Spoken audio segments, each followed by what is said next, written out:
তো যাদের যাদের এসআইআরের হিয়ারিং হয়েছে এবং হিয়ারিংয়ে গিয়ে তারা কাগজপত্র অফিসারদের কাছে অফলাইনে জমা দিয়েছেন এবং তাদের মধ্যে কিন্তু প্রত্যেকের মধ্যে একটি সন্দেহ আছে যে তাদের কাগজপত্রগুলো ঠিকঠাকভাবে জমা দেওয়া হলো কি না।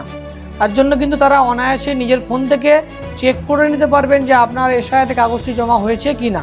তো আসুন আপনাদেরকে আমরা দেখিয়ে দিচ্ছি আপনার ফোন থেকে কিভাবে আপনারা এসআইআরের হিয়ারিংয়ের কাগজটা চেক করবেন কতদূর হলো কাজ বা কাজ হলো কি না। তো আসুন দেখিয়ে দিচ্ছি। যাদের যাদের কিন্তু এসআইআরের হিয়ারিং করেছেন তাদের কিন্তু এই ধরনের দেখবেন একটি রেফারেন্স নাম্বার দেওয়া আছে, দেখতে পাচ্ছেন এখানে একটি রেফারেন্স নাম্বার সবাই এসছে নোটিশ। এই যে নোটিশটি কিন্তু প্রত্যেকের দেখবেন হাতে এসছে বাড়িতে, এই ধরনের একটি নোটিশ কিন্তু আপনাদের সামনে এসছে, এটা আমারও এসছে নোটিশ।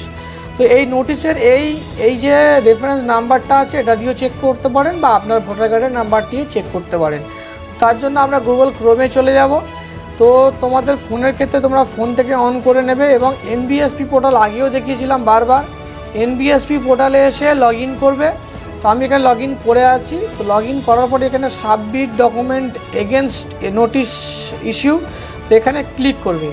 ক্লিক করলে কিন্তু দেখো এখানে সাবমিট ডকুমেন্ট এগেনস্ট নোটিশ, তো এখানে এপিক কার্ডের নম্বর বা নোটিশ রেফারেন্স নম্বর যে কোনো একটি এন্টার করে এখানে ওটিপি দিয়ে সেন্ড করে দেবেন।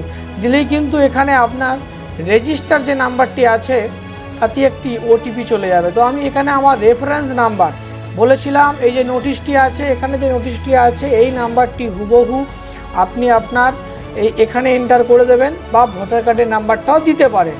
তো আমি এই নোটিশ নাম্বার দিয়ে দেখাচ্ছি, এখানে নর্মালি সেন্ড ওটিপিতে ক্লিক করবেন।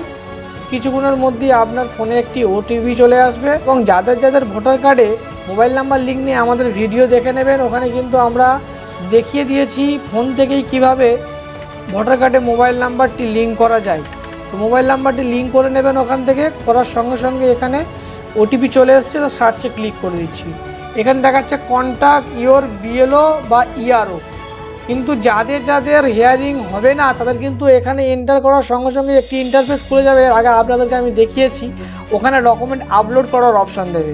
যেহেতু আমরা ওখানে কাগজপত্র জমা দিয়ে এসেছি সেই জন্য আমাদের অপশানটি আর খুলছে না, অতএব আমাদের কাগজটি কিন্তু জমা পড়ে গেছে। তো এর পরের ভিডিওই কিন্তু আমরা দেখাবো যে কাজ কতদূর এগোলো, কিভাবে চেক করবেন, কারণ আমরা সামনে পরশু দিন হিয়ারিং করে এসেছি সেই জন্য এতটা সময় লাগছে। তো যারা যারা আরও আগে করেছেন তাদের কিন্তু স্ট্যাটাসটা অবশ্যই এখানে দেখাবে।